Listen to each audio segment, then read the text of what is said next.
I had just lost the biggest case of my career.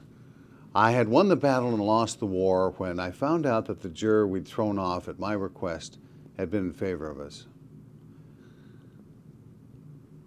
I was struggling deeply with the feelings of that loss. It had been the biggest case in my career. My senior partners had all authorized me, a junior partner, to spend $100,000 on that case, almost unheard of in 1976. I was 40 years old and fairly successful in my career,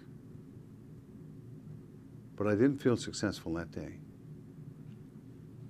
I didn't know how to deal with that loss. It shook me to my core. And you know what? I couldn't call the office.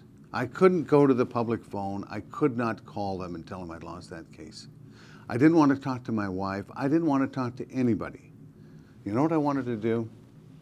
I wanted to go alone somewhere and get roaring drunk and see if I could relieve the pain that I felt with that loss. And that's exactly what I did.